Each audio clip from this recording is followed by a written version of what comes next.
पूरे खित्ते में इस वक्त जंग की सूरत हाल है मिडल ईस्ट में, और अब टर्की और अजरबैजान भी उसमें शामिल हो गए हैं। पाकिस्तान की पूरी भरपूर कोशिश है कि अपने साथियों को साथ मिला के जो मेन इस वक्त कॉन्फ्लिक्ट की वजह या जो ममालिक हैं उनको डी एस्केलेट करवाया जाए, उनको उनमें वर्चुअली एक जो जंग की सूरत हाल है उस पर काबू पाया जाए।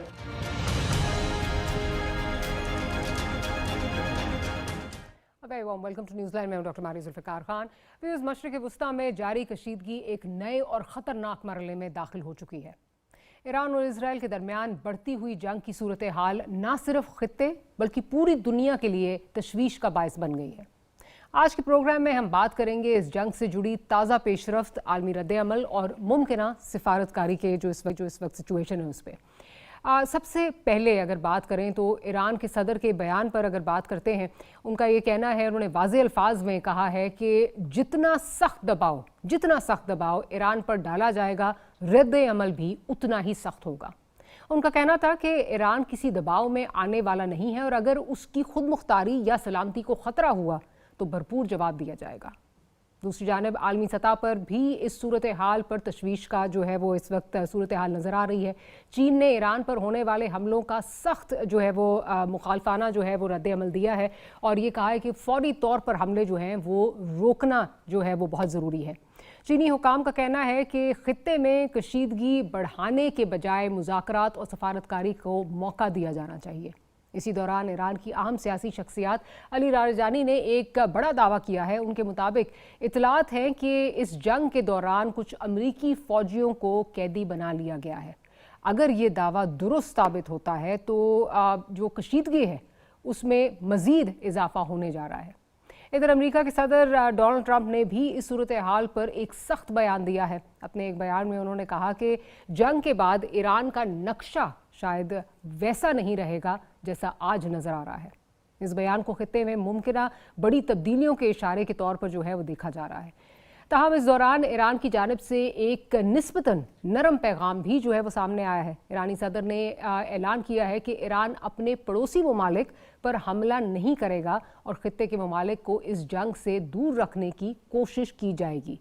लेकिन सवाल ये है कि क्या वाकई इस जंग का कोई सिफारती हल निकल सकता है?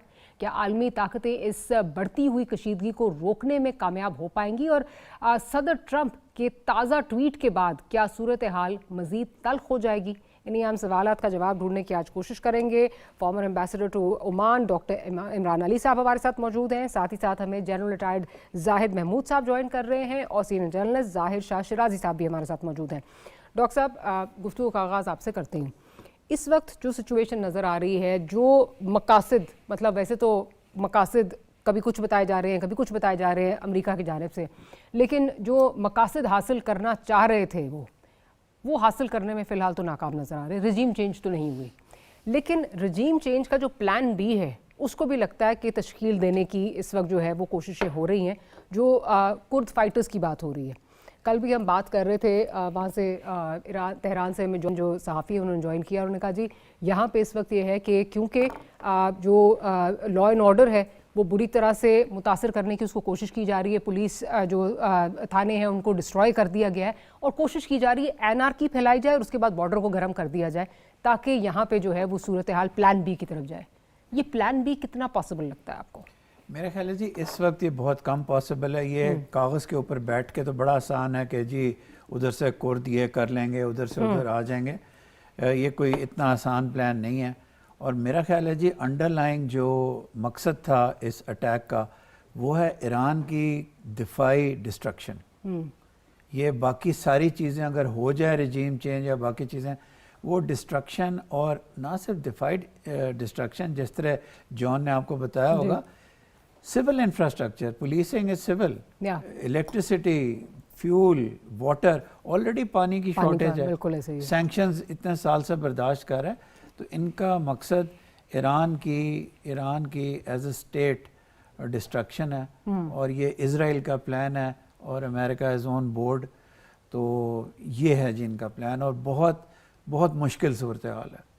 अच्छा जन साहब, आई कम टू यू। जो ये बात हो रही है अभी, जो ये प्लान बी की बातें हो रही हैं, ये किस हद तक आपको जो है वो मुमकिन लगता है क्योंकि जैसे डॉक्टर साहब ने भी कहा और मैंने अभी जॉन हुसैन का जिक्र भी किया, तो चीज़ें उस तरफ जा तो रही हैं इन द सेंस कि सिविल इंफ्रास्ट्रक्चर जो है वो आपका डैमेज किया जा रहा है। कल भी वो हमें बता रहे थे कि कई गांव ऐसे हैं जो इस वक्त पानी के बगैर हैं क्योंकि डिसैलिनेशन प्लांट्स को भी जो है वो हिट किया जा रहा है। तो आप क्या देखते हैं कि ये किस हद तक जो है वो पॉसिबल हो सकेगा कि एक तरफ जो है वो आप एनआरकी फैलाएं, उसके बाद आप जो है जो आपका प्लान था कि जी लोग सड़कों पर निकलेंगे और लोग शायद तंग आके जो है वो इनकी मतलब एक्सपेक्टेशन ये है कि लोग तंग आएंगे और निकलेंगे अब अगर उनको इस तरह जो है वो डैमेज किया जाए और एनआरकी फैलाई जाए। जी thank you very much doctor साहिबा, और एम्बेसडर साहब को मेरा बहुत सलाम। It is always pleasure being with him at the show. देखिए इस वक्त तो मुझे तो ऐसे लग रहा है मारिया जैसे एक और स्ट्रेटेजिक मिसकैलकुलेशन, एक और misunderstanding of the enemy resolve कह ले, और एनिमी की जो सेटअप है या एनिमी का जो सिस्टम एज अ नेशन है उसका फिर एक मिसकैलकुलेशन। हमने वियतनाम वॉर में देखा प्रेसिडेंट जॉनसन को ये फेल होते हुए, हमने फिर आगे देखा बुशेस को देखा, इराक में इसी तरह की मिसकैलकुलेशंस, और अफगानिस्तान आपके सामने है, ये तो हमने रिसेंट हिस्ट्री में देखा। तो at the end of the day बचा क्या क्यास? डेमोक्रेसी के लिए जो आप करने आए किसी सोसाइटी को बेहतर, एक तो इस पे let there be no doubt कि वो कोई ईरानियन लोगों के लिए या डेमोक्रेसी के लिए कुछ भी नहीं, ये एक जैसे अभी फेमस हो गई है ये war, this is a war of choice, ये कोई ऐसी वॉर तो है नहीं।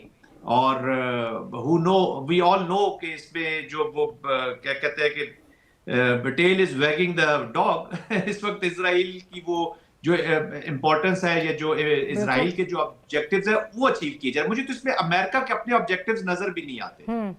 तो वही इंपीरियलिस्ट ऑब्जेक्टिव्स है, एक्सपेंशनिस्ट ऑब्जेक्टिव्स हैं। This is Iran and beyond. मैं बियॉन्ड अपनी तरफ नहीं कह रहा, मैं बियॉन्ड मिडिल ईस्ट की तरफ कह रहा हूँ, which is the future target.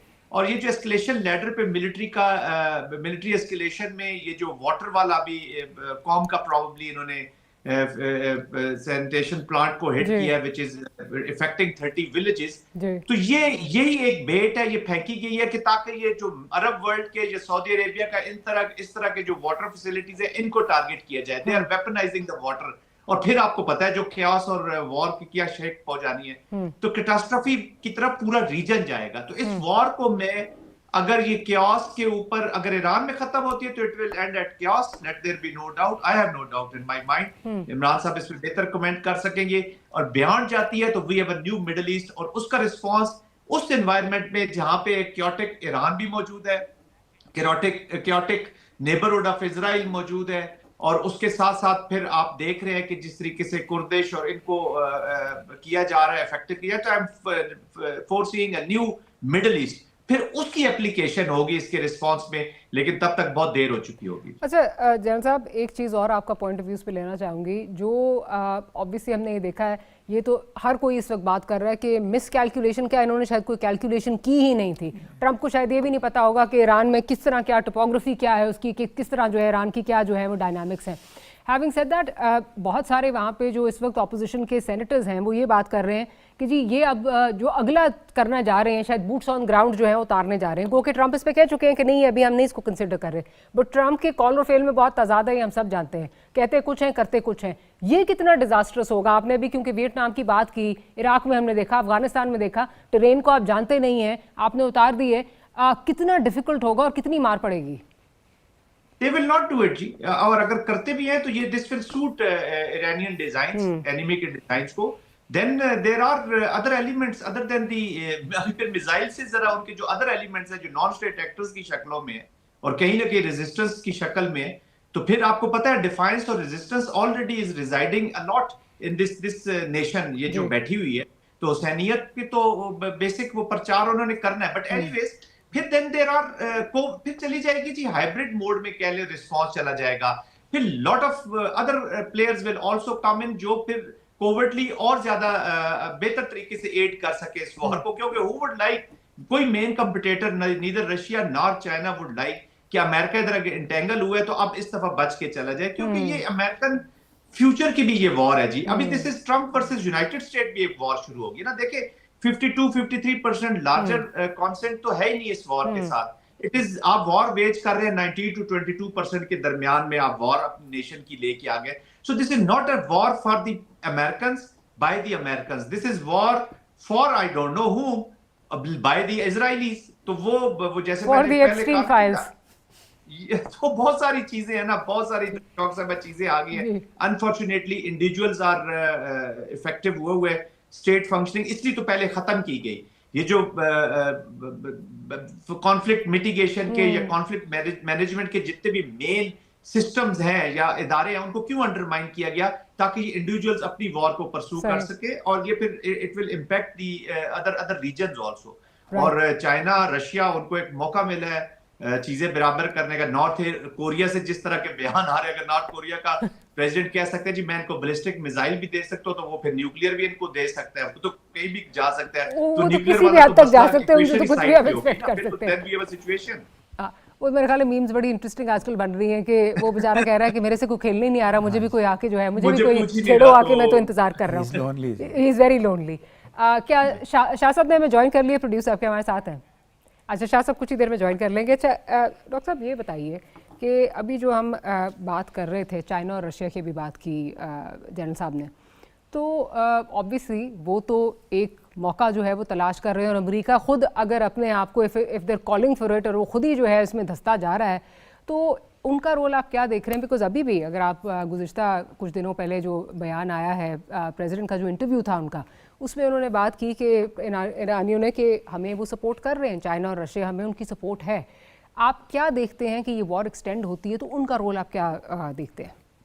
असल में जी अभी तक उनका रोल, क्योंकि ईरान के लिए एक कैटास्ट्रोफिक वॉर है, तो अभी तक जो जिस किस्म का रोल शायद एक मल्टीपोलर वर्ल्ड में देखा जा सकता था वो तो नहीं है. आज Chinese statement is a strong statement, लेकिन again it's a statement. While bombs rain on Tehran and Iran, it's just a statement. सुना है सैटेलाइट में हेल्प कर रहे हैं इमेजरी में. हाँ जी बिल्कुल. हाँ. लेकिन उधर तो bombs are raining on the people, carpet bombing हो रही है. वो they are destroying human institutions which will take many years to build. तो इसलिए जब तक कोई, या तो होता कि रशिया, अगर मैं वो एग्ज़ाम्पल देता हूँ, अगर नेतन्याहू 6-7 दफ़ा जा चुका है Washington in the past few months, तो अब जो अर्लीस्ट इंटरेक्शन होना है वो प्रेसिडेंट ट्रंप का चीन में होना है, अगर वो विज़िट कायम रहा. तो ये तो कम से कम अगर जंग में शामिल नहीं होना था, रूस को और चीन को चाहिए था कि उनकी leadership, they should have taken a trip to Washington and told Washington कि दिस इज़ नॉट ऑन. ये बहुत टेपेड रिस्पॉन्स है, मेरे ख्याल में ये बहुत टेपेड रिस्पॉन्स है.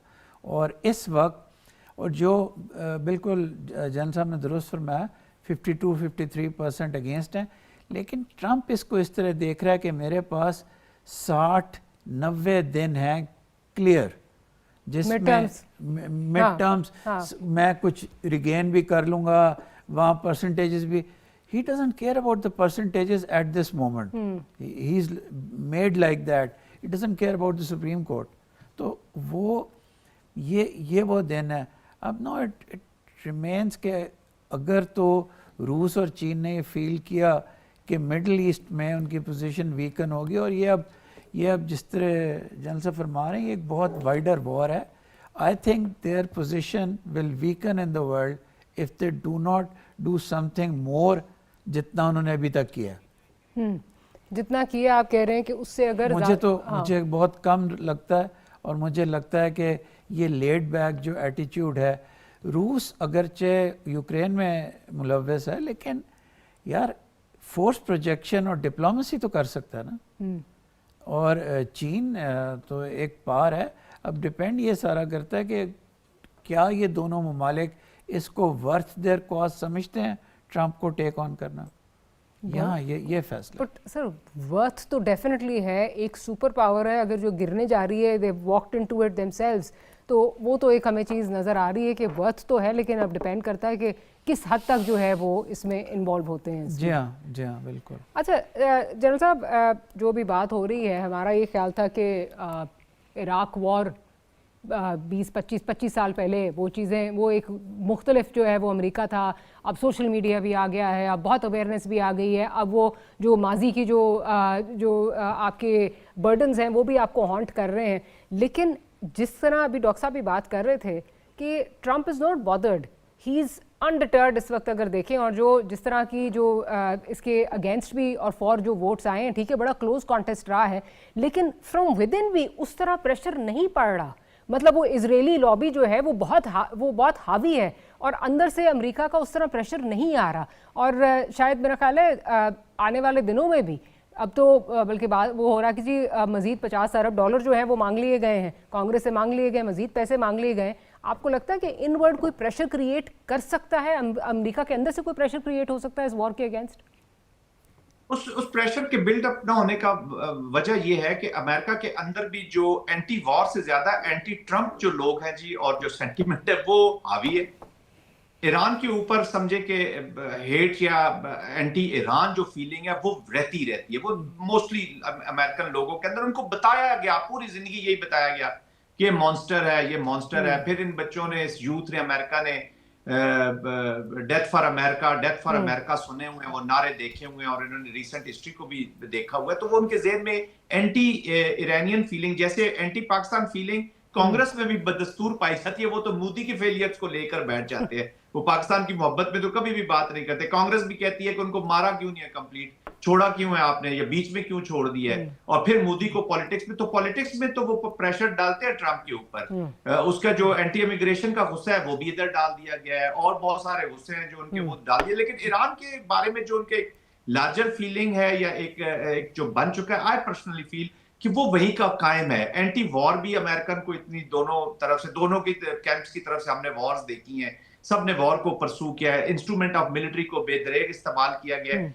स्टोन एज की बातें हम, we will turn them to the stone age, वो वियतनाम में भी सुनते थे, इराक में भी सुनते थे, अफगानिस्तान में भी सुनते थे। पाकिस्तान को भी उसी स्टोन एज में टर्न करने का थ्रेट दिया गया था अफगानिस्तान में। तो ये this has become their political slogan to begin a war. And क्या होता है, that is important to be seen. और एंड हमेशा हमने क्यास के ऊपर ही देखा है, शिकस्त के ऊपर भी देखा है। प्रेसिडेंट ट्रंप के ऊपर खामोश प्रेशर बहुत बढ़ रहा है जी। 61% से 67% तक अभी जो इम्पीचमेंट के जो एवरेजेस है वो वहां पे चली गई हैं।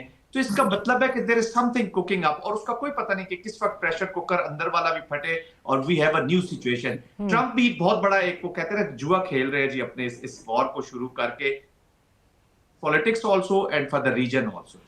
सर मैं जो जब बात इनवर्ड प्रेशर की जो बात कर रही थी वो इसलिए नहीं कि ईरान की मोहब्बत में जो है वो लोग बोलेंगे, बट जो कॉस्ट आ रही है इस वॉर की, और जिस तरह जो इन्होंने वादा किया था, ट्रंप साहब ने कहा था कि जी मैं अमेरिका फर्स्ट, तो उस कॉन्टेक्स्ट में भी बहुत ज़्यादा जो है इकोनॉमी उस तरह परफॉर्म नहीं कर रही। वो भी प्रेशर आ रहा है, और कहा जा रहा है कि अगर ये चलती रही इसी तरह तो तकरीबन $65 to $200 बिलियन का जो है ये कहा जा रहा है कि गो एनीवेयर फ्रॉम। प्रेशर को वैल्यू नहीं देते जी। वो बिल्कुल डॉक्टर साहब ने बिल्कुल सही फरमाया कि वो is least bothered about such pressures, supreme court, morality, political pressures, economic pressures. He is fond of playing gambling. वो गैम्बल करने का उसको शौक है जी। He is a very difficult personality कि उसको एक स्टेट्स क्राफ्ट की ताबे चले, या स्टेट्समैन वाला वो। ट्रंप इज ट्रंप, उनका अपना एक अप्रोच है, वो माने नहीं रखती उनके लिए ये प्रेशर। अच्छा, शराई साहब ने भी हमें ज्वाइन कर लिया है। ज़ाहिर साहब, आपसे पूछना चाहूँगी कि आपको क्या लगता है कि जो अभी हम बात कर रहे हैं, अमेरिका के अंदर से क्या प्रेशर कोई ट्रंप को जो है वो इस वॉर से पीछे हटने के लिए, कन्विंसिंग के लिए कोई प्रेशर जो है वो काम आ सकता है? क्योंकि अभी अगेन नॉट कि जी ईरान से कोई मोहब्बत है, बट अगर इस वॉर के लिए जो सपोर्ट देखें तो अबाउट 20% जो है वो सपोर्ट जो है वो उसको की जा रही है, मेजॉरिटी जो है वो उसके अगेंस्ट है। क्या आपको लगता है कोई प्रेशर आ सकता है ट्रंप पे अमेरिका के अंदर से? बहुत बहुत शुक्रिया डॉक्टर साहब। जो मैं जनरल साहब की बात सुन रहा था और आपकी डिस्कशन को आगे लेके चलूंगा, मैं ये समझता हूँ कि अंदरूनी प्रेशर अगर ट्रंप पे आता है या नहीं आता, लेकिन एक बात हम जरूर इस बात को एडमिट करेंगे, शायद इससे पहले डिस्कस भी हुई होगी, कि जो अहदाफ थे, क्या ट्रंप ने जो जुआ खेला वो उसको हासिल हुए। फर्स्ट ऑफ ऑल जो भी वो करना चाह रहा था कि शायद वो ड्रास्टिक हमले करके और पहले 2-3 दिनों के अंदर जो है वो रिजीम चेंज और खासतौर पे आयतुल्लाह खामेनेई की शहादत के बाद जो है वो लोगों को मोबिलाइज करके रोड्स पे ले आएगा, वो नहीं कर सका।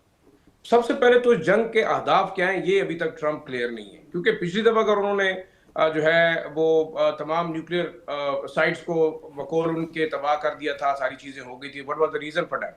दूसरा उनका ये ख्याल था कि शायद लोग रोडों पे निकलेंगे, रिजीम चेंज की तरफ बात जाएगी, वो भी नहीं हुई।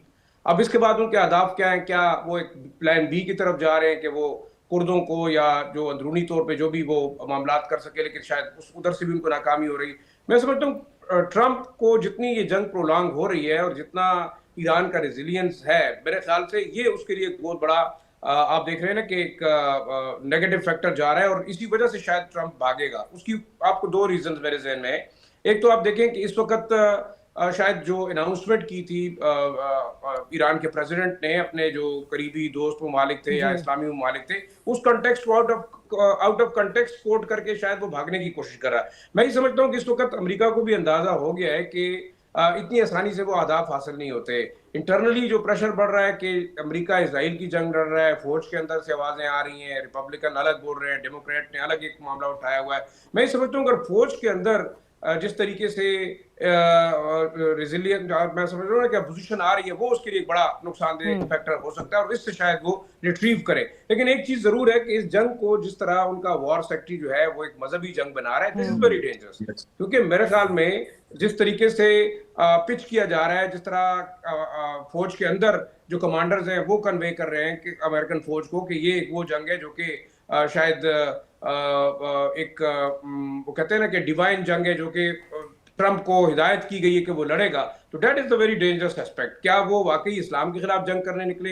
देखो, ज़ायनिस्ट लॉबी का तो एक बड़ा क्लियर फैक्टर है कि किस तरीके से उन्होंने एक जंग लड़नी है, लेकिन अमेरिका अगर ज़ायनिस्ट की जंग लड़ रहा है तो ये बड़ी खतरनाक सूरत हाल है। अब दूसरा, कब तक आप सस्टेन करेंगे? देखिए, जिस तरीके से ईरान ने टैक्टफुली एसिमेट्रिकल वॉर में उसको इंगेज करके अपने कम पैसों के और कम अखराजात वाले ड्रोन्स और मिसाइल से उसके काफी महंगे पेट्रियट और दूसरे जो जितने मिसाइल से वो यूटिलाइज किए या उनको जाया करवाया, that is the turning factor. Iran ने मेरे ख्याल में 20 साल के अंदर जो प्लानिंग की थी वो इस वक्त वो एग्जीक्यूट कर रहा है। तो मेरे ख्याल में जो आसानी थी या जो जिस तरीके से एक्सपेक्टेशन थी अमेरिकन और इसराइलीज की, वो अहदाफ उनको हासिल नहीं हुए, तो फ्रस्ट्रेशन है। देखिए, अब अगर अरब ममालिक भी फ्रस्ट्रेट हो गए, यूएई का अपने मसाइल हैं, सऊदीज को बिल्कुल हमने थोड़ा सा एस्केप दिलवा दिया हमारे फील्ड मार्शल ने जाके बात करके, लेकिन आप देखें कतर और यूएई के लिए तो कोई रिलीफ नहीं है, लगातार उनके ऊपर बमबारी हो रही है। तो कब तक ये लोग बर्दाश्त करेंगे? और जिस तरीके से ईरान मेरे ख्याल में रॉथशाइल्ड और जो ज़ायनिस्ट लॉबी के जो यहाँ पे इन्वेस्टमेंट है उसको टारगेट कर रहा है, दैट इज आल्सो फैक्टर। कितना बर्दाश्त करेंगे? मेरे ख्याल में ईरान के लिए इस दफा काफी मौका है उसके खिलाफ इजराइल और अमेरिका दोनों को जो है वो फ्रस्ट्रेट करने के लिए, क्योंकि टारगेट्स बहुत है। पिछली दफा ये था कि सिर्फ एक इजराइल टारगेट था, इस दफा आपके पास टारगेट्स बहुत है। और अगर खुदा न खास्ता कोई बड़ा मिस एडवेंचर होता है, रशिया और China they come with some more logistic support, तो मेरे ख्याल में मुश्किलात हो सकती हैं अमेरिका के लिए बहुत। अच्छा, जनरल साहब आपकी तरफ आती हूँ। फेस सेविंग की अगर बात की जाए इस वक्त अगर दोनों साइडों के लिए, तो अभी जैसे बात हो रही थी कि ज़ाहिर शाह साहब बात कर रहे थे कि इस वक्त बड़ा अच्छा मौका है कि इस दफ़ा अहदाफ जो हैं वो बहुत ज़्यादा हैं, but having said that leadership इतनी हाई लेवल की उनकी जो है, उनको एक बहुत बड़ा डेंट जो है वो पड़ा है। ईरान क्या कर सकता है जो उसके लिए जो है वो फेस सेविंग हो? किस किस्म की जो है वो क्या वो अचीव करेगा जो अपनी पब्लिक को दिखा सके कि जी ठीक है, हमें बहुत ज़्यादा जो है वो हमने डिस्ट्रक्शन जो है वो फेस की है, हमारी लीडरशिप चली गई, लेकिन हमने ये कर लिया to avenge one to America के लिए इस वक्त फेस सेविंग जो अभी जैसे जो बात हो रही थी डोनाल्ड ट्रंप की, जो ट्रूथ सोशल पे जो बयान आया है इन रिस्पॉन्स टू जो प्रेसिडेंट ऑफ ईरान ने बात की है कि जी डर गए हैं, इनका सब कुछ ख़त्म हो गया है, क्या इसको एज अ विन जो है वो लेके कि जी लीडरशिप हमने ख़त्म कर दी है वहाँ पे, जो वहाँ पे एक डिक्टेटोरियल लीडरशिप थी हमने ख़त्म कर दी और अब हम निकल रहे हैं, could that be an exit strategy for them as well? दोनों साइडों के लिए क्या आप एग्जिट स्ट्रैटेजी देखते हैं? डॉक्टर साहब, as far as Iran is concern, अगर तो ईरान अपनी टेरिटोरियल इंटेग्रिटी मेंटेन रखता है और अपनी सॉवरेनिटी को मेंटेन रखता है, और बेशक जितना मर्जी उनको नुकसान हो जाए, अगर इसकी ये दोनों चीजें मेंटेन रह जाती है और उनका आइडियोलॉजिकल पोलिटिकल मिलिट्री जो सेंटर ऑफ ग्रेविटी है system which is already prevailing, तो ये उनके लिए बहुत बड़ी विक्ट्री है ईरान के लिए जी। इट्स अ ह्यूज, वो तो इसी पे बिल्ड कर जाएंगे जी कि हमने सर्वाइव किया है, मुश्किल टाइम से निकलें और हम आगे इसको लेकर चले जाएंगे। और उनका इस वक्त मकसद भी यही है कि ये हम अगर इसको मेंटेन कर दें, they are prepared for the losses, लेकिन अगर वो ये दोनों चीजें मेंटेन रखते हैं तो इनकी विक्ट्री है। देखिए अमेरिका का जहां तक ताल्लुक है, मैंने आपको मिसालें दी हैं, वियतनाम, इराक, अफगानिस्तान, ये हमारे सामने पड़ा हुआ है। वो क्योटिक रीजन छोड़ के जाते हैं, वो कुछ भी they will try to have a superior media manoeuvre, और किसी को भी नोशन ऑफ विक्ट्री लेके वो सारी ऑप्शंस खुली रखते हैं। बूट्स ऑन ग्राउंड की भी बात हो रही है, वो पहले न्यूक्लियर, आपको याद होगा कि हमने जी तबाह बर्बाद कर दी है और ऑब्लिटरेट कर दी है, और अभी कुछ भी नहीं बचा, फिर वो निकल आता है। और ये किसी के ऊपर भी, अच्छा रिजीम चेंज करनी थी जी, उसको अली अली अली जो आयतुल्ला खुमैनी है, उनका वो डिक्लेयर कर सकते हैं कि जी उनकी शहादत को कह सकते हैं कि जी ही वाज इनफिडल, हमने उस इंडिविजुअल को, ही वाज द रीजन। सही जी, तो वो उसको हमने चेंज कर दिया, वो दूसरा आ गया, दूसरे को भी मारेंगे, तीसरे पे कंप्रोमाइज कर लेंगे, नेगोशिएशंस में डाल देंगे, फिर दूसरे देखे ना, they have the leverage in the middle east. Middle east में से वो स्क्रैम्बल कर सकते हैं डिप्लोमेसी को कि जी ठीक है आप बातचीत करें। जो ही मिडल ईस्ट की नेगोशिएशंस, डिप्लोमेटिक मैनूवर थोड़ी सी एंटी वॉर होती जाएगी, तो that may suit United states. वो उनको भी कह सकते हैं, उनके अपने पार्टनर्स हैं उधर, वहां से। इंपॉर्टेंट चीज है हाउ इजराइल मनूवर जी, उसको देखना है कि वो कहां पे एंड करना चाहता है। अगर वो एक्सपेंशनिस्ट डिजाइन है ग्रेटर इजराइल की जो हम बात कर रहे हैं, and as I said earlier, it is little beyond Iran. अगर ये सक्सेस इनको मिलती जाती है, ये रुकने वाली नहीं है, तो फिर इजराइल कहां पे उसको रोकने की कोशिश करे, क्योंकि देयर आर सर्टेन प्रेशर्स, जो हम बार बार कहते हैं ना कि tail is wagging the dog, there are certain pressures कि जो इजराइल ने अमेरिका को, अब वो एफस्टीन्स भी हो सकती हैं और भी चीज हो सकती है, मैं उन चीजों में इसलिए नहीं जाना चाहता कि मेरे पास इंफॉर्मेशन नहीं है जी, टू बी वेरी ऑनेस्ट। जब तक वो नहीं हो, I don't argue on that. तो वो चीजें विल आल्सो डिक्टेट कि ये वॉर किस तरफ जाएगी। बट फॉर अमेरिकन क्यास के अंदर से भी वो नोशन, अब देखे ना अभी अफगानिस्तान पे जो नोशन ऑफ विक्ट्री लिखा, नो नॉट पॉलिटिकल ऑब्जेक्टिव नहीं हासिल किया, डिप्लोमेटिक नहीं किया, मिलिट्री नहीं किया। तालिबान की रिजीम चेंज करना चाहते थे, तालिबान वापस आ रहे हैं, 4 साल आप उनके साथ नेगोशिएशंस भी करते रहे। अहमद अल शरा की मिसाल ले लें, कल वो टॉप ब्रांड टेररिस्ट था, नाउ इज योर प्रेसिडेंट, वो is talking to you. Afghanistan के मुजाहिदीन व्हाइट हाउस में नेब्रास्का की जहाज की किताबें लेने गए हुए थे, आपने फुल लोड जहाजों के भर के उनको भेज दिए, और कल वही आपके दुश्मन हो गए। अमेरिका के लिए मोरालिटी, स्टेट्स क्राफ्ट, ये चीजें, दिस इज ये, और हाँ, और that too with President Trump, कोई इतना मान ही नहीं रखती। तो ये किसी को भी नोशन ऑफ विक्ट्री क्राफ्ट कर लेंगे, बट अमेरिकन पब्लिक इस दफा इस विक्ट्री को एक्सेप्ट नहीं करेगी जिस तरीके की वहां से पल्स आ रही है। और ना वो इंटरेस्टेड थे इस वॉर से, वो तो खुश थे कि एंटी वॉर था, कुछ परसेंटेज ने उसको वोट भी दी कि ये स्टेबिलिटी ले आएगा, why Americans are fighting this Israeli war, ये बातचीत भी वहां पे शुरू हो गई है। I think people have had enough, वो अपनी तरफ तवज्जो देना चाहते हैं कि हमारे लिए जो इसने प्रोमिसेस किए हैं वो किधर गया। असल पैसा तो सारा फिर वॉर उधर ही लग जाएगा, अपना मिलिट्री कॉम्प्लेक्स को चलाने के लिए। You create war to sell, और अभी खुद भी स्टॉक फाइल्स के इश्यूज आ रहे हैं, साउथ कोरिया से आपने राब्ते कर लिए, आप चीजें वहां से मंगवानी शुरू हो गए। तो देयर इज अ मिलिट्री जो पिक्चर है वो भी काफी चेंज हो रही है दुनिया में। डॉक्टर साहब, आप क्या समझते हैं कि दोनों साइडों के लिए क्या चीज़ें होंगी that will be considered as wins, कि अच्छा अपनी पब्लिक को दिखाने के लिए किस तरह आप क्या समझते हैं? अमेरिका तो जिस तरह अभी डिस्कस किया गया जी, वो तो कहेगा कि मार दिया हमने मार दिया, we have reduced them to rubble ही कह देगा, रबल ही कह देगा। ट्रम्प है ना? हाँ जी, ट्रम्प है, और now I want to give diplomacy a chance, and इस तरह की कोई बात करेगा। ईरान के लिए डिफ़िकल्ट है। ईरान असल में बात ये जी कि यूएस शायद इससे कोई 1 डिग्री ज़्यादा चाहे, वो लाइक कोई और ऐसी एक सॉलिड चीज़ मेरा ख्याल है अपनी पब्लिक को दे दे, तो इट माइट टर्न बैक और it might get an exit strategy. इस पे शायद क्रिटिसिज्म इतनी हुई है कि एकदम शायद लोग ना माने, एक्सपर्ट्स ना माने और बाकी लोग ना माने। Iran territorial sovereignty, Iran its ideological leadership जिस तरह फरमाया। अब देखना ये भी है कि who is in control of Iran right now. If it's Ali Larijani, he is a far sighted man, he knows what it takes, maybe वो एक मॉडरेट अपनी स्टांस मॉडरेट करके he might be able to negotiate. लेकिन जो मुझे डर है वो ये है कि इज़राइल का जो इन्फ्लुएंस अमेरिका के ऊपर है वो वाकई उनको रबल में कन्वर्ट करवाना चाहता है इन रियल सेंस। इजराइल के ईरान के लिए क्या इस वक्त ये भी बहुत ज़रूरी है कि अगर अमेरिका को हिट करना है उस तरह तो हिट नहीं कर पा रहे, लेकिन जिस तरह मिडल ईस्ट में जो हंगामा मचा हुआ है, और बिलखुसूस जो मैं इजराइल से वीडियोस देख रही हूँ, आई एम सॉरी मैं कोई प्रो वॉर नहीं हूँ, लेकिन अब जिस तरह रोने निकल रहे हैं वहाँ से और जिस तरह जो है चीखें निकल रही हैं, तो आई थिंक ईरान के लिए ये भी एक अगर उन्होंने if they want to achieve victory तो ये भी होगा कि इजराइल को हिट करें। जी, हिट भी करें और वो ये भी कहेंगे कि हमने हिट किया है, we have taken the war to the Israelis, और इस पे बात करके निकल सकते हैं। क्या अमेरिका को और वेस्ट को लारेजानी और जो भी नया सिलेक्ट होगा आयतुल्लाह साहब जो भी इलेक्ट होंगे वो अगर कबूल हैं, क्योंकि फिर मसला ये आ जाएगा, पीपल विल से अच्छा you went in, you have the same face. लेकिन for Trump if he wants to get out he can get out in the night. एक उसने प्रेस रिलीज अच्छी सी तैयार करनी है, ट्रुथ सोशल पे आना है, एक ऐलान कर देना है।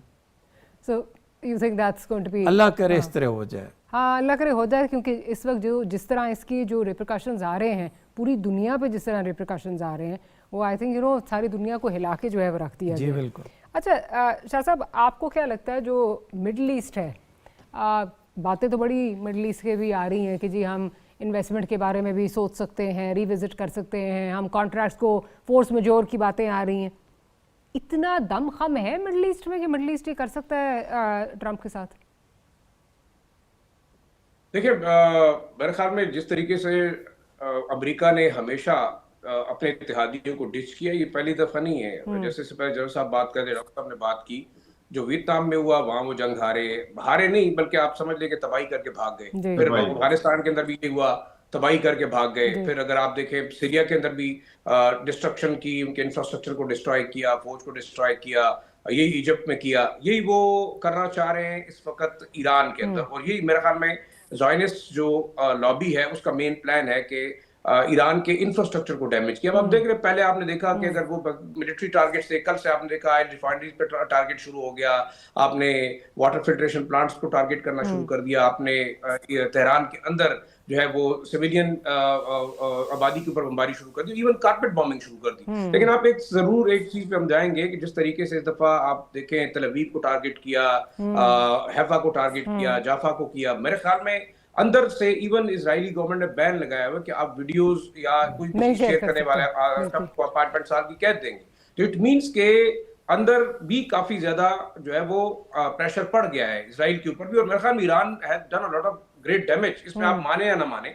बेशक इतनी बड़ी ऑनस्लॉट को सस्टेन करना इजराइल जैसी, और फिर आप देखें इनडायरेक्टली आपके तमाम इस्लामी मुल्क, जॉर्डन है या इजिप्ट है या आपके बॉर्डर्स के ऊपर जितने हैं, बेशक वो कहते रहे कि हम शामिल नहीं, लेकिन they are part of that. आपका 5th फ्लीट को जिस तरीके से ईरान ने न्यूट्रलाइज किया, उनके 3rd जो स्ट्रक्चर को तबाह किया, उनके सर्वेलेंस मैकेनिज्म को तबाह किया। मेरे ख्याल में अमेरिका ऑलरेडी ईरान के पास बहुत कुछ है बताने के लिए कि उसने ये सब कुछ किया। तो देखिए, मैं इसमें एक चीज और देखता हूँ कि रशिया और चाइना का रोल बड़ा इंपॉर्टेंट है, even they are not physically involve, लेकिन ये रशिया के लिए एक अच्छा मौका है कि यूक्रेन का बदला इस वक्त लिया जाए। और मेरे ख्याल दे आर प्रोवाइडिंग जितनी आप समझ ले इंटेलिजेंस है, बाकी टारगेट हिटिंग में मदद कर रहे हैं। तो इट मींस कि ईरान अगर इतना ताकतवर हो गया है, मार रहा है, तो फैक्टर है।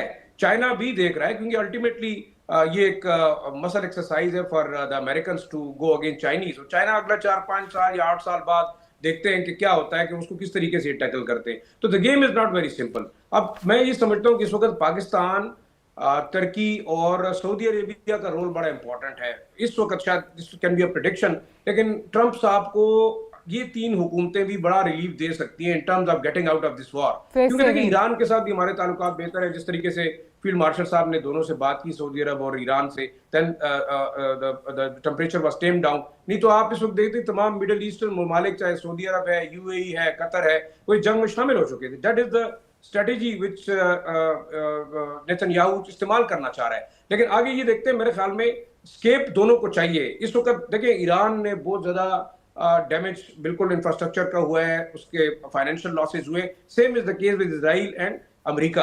अब अमेरिका अगर जंग से भागता है, निकलता है, वो अपने अवाम को देखते हुए या प्रेशर को देखते हुए या अपनी सुप्की को देखते हुए, और इस वक्त उसके लिए मेरे ख्याल में एक विन विन पोजीशन है कि उसने टॉप लीडरशिप को एलिमिनेट कर दिया, उसने जो है वो मिसाइल 70% बकौल ट्रंप साहब के, वो भी मिसाइल सिस्टम भी तबाह कर दिया। But शाह तो साहब, बाकी और that क्या is तबाह only करना है? if तो they get nuclear out now। अगर नहीं निकलते तो फिर तो इसको तूल मिलेगी, जंग आगे चली जाएगी। फिर वो तो इस वक्त है, अगर विन लेना है तो अभी लें। फिर देखिए मेरे ख्याल में जो आखिरी ड्रामा वो कर रहे हैं कि हम न्यूक्लियर मटेरियल जो 60% इनरिच है, हम उसको उठा के ले जाना चाहते हैं, तो हु सेज, उन्होंने तो उसामा बिन लादेन को भी मार के गायब कर दिया, पता नहीं चला। यही हालात बाकी भी थे। तो अमेरिकन कैन प्लॉट एनीथिंग, और दुनिया को उसके पास एक जो एक मीडिया है इंटरनेशनल सो कॉल्ड, जो अपने आप को बड़ा ऑब्जेक्टिव कहता है, they can build the narrative.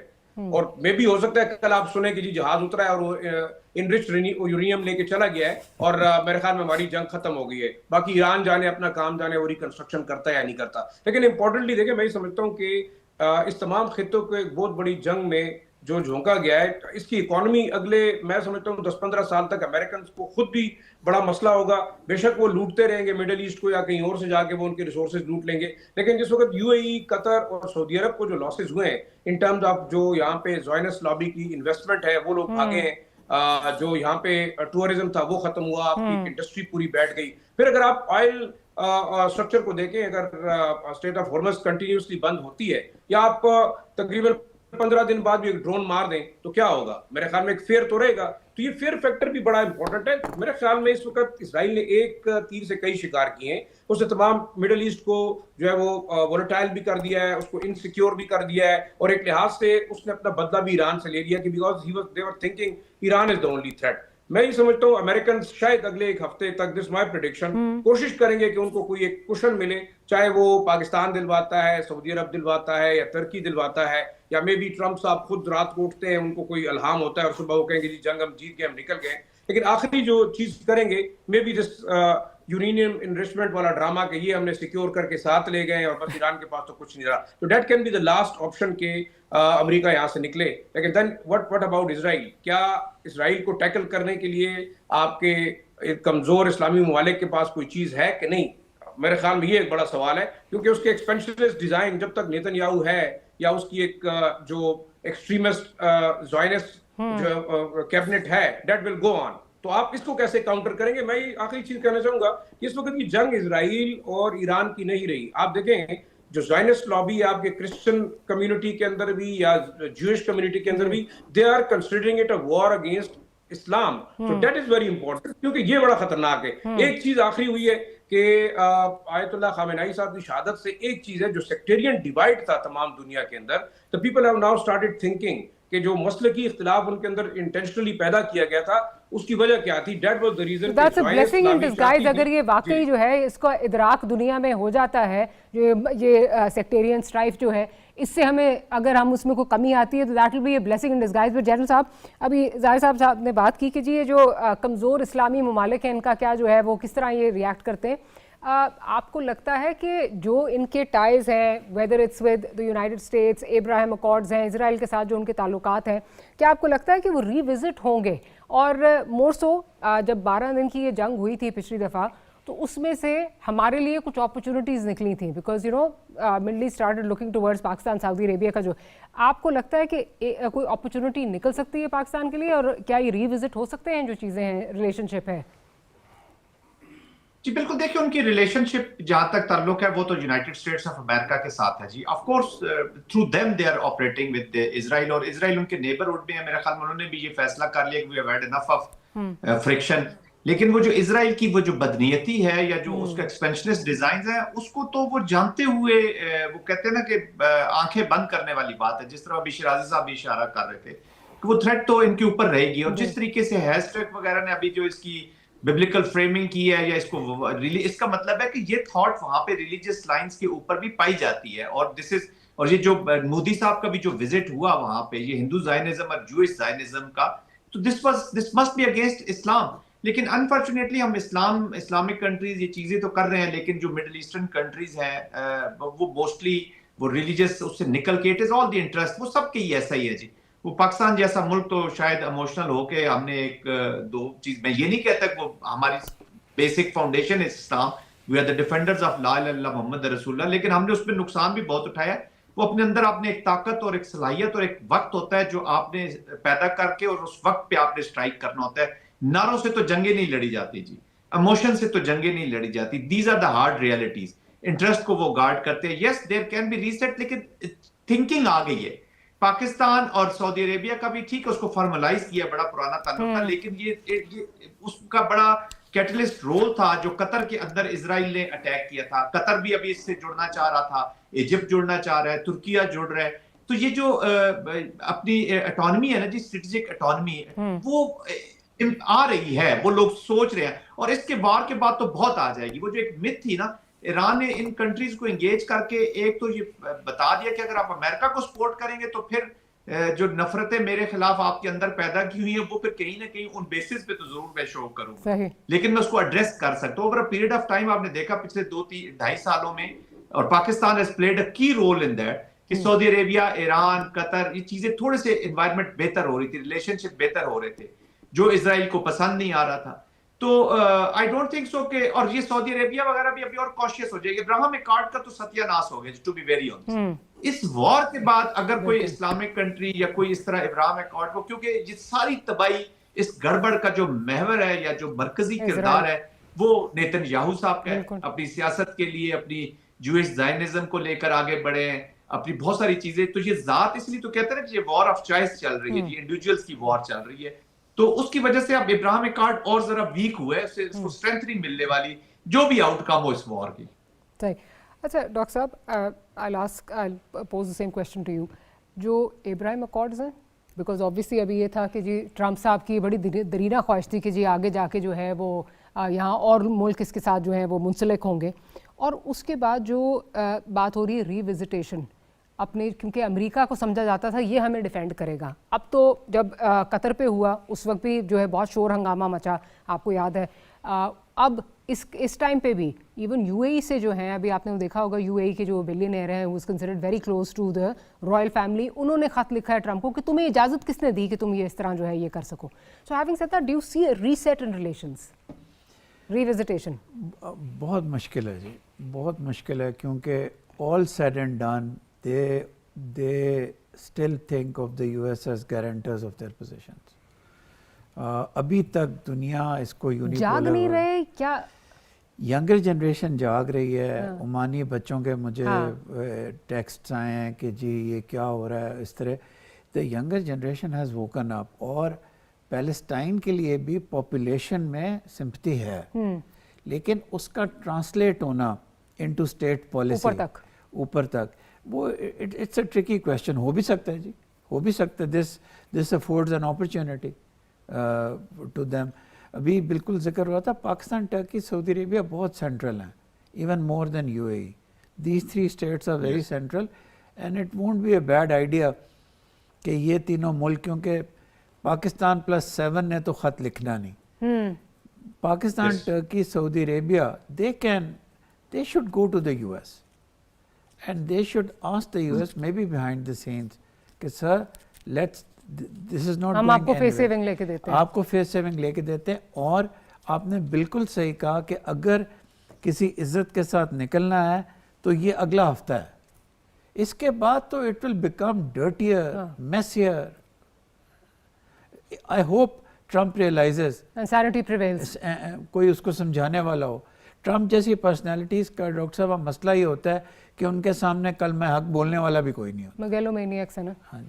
और ऊपर से जो अब वहाँ पे जादू टूना सारा जो शुरू हुआ है वो तो ऐसे है कि जैसे बस अब अभी कोई जो है हमें वही नाजिल हो रही है और हमें समझ आ गई है कि बस हम तो जीतने वाले हैं जंग। वो पुराने ज़माने में नहीं करते थे जी, रात को जमा होके कि रूह आने वाली है, रूह आने वाली है, रूहें बुला रहा है ट्रम्प बैठ के, और उस पर हो रही है इन्हिसार, सारा अपना विक्ट्री का इन्हिसार उस पर है। खैर, लेट्स जस्ट होप कि सैनिटी प्रिवेल्स और जल्दी सैनिटी जो है वो प्रिवेल कर जाए। डॉक्टर साहब आपका बहुत शुक्रिया, जनरल साहब और शाह साहब, thank you for making time for the programme.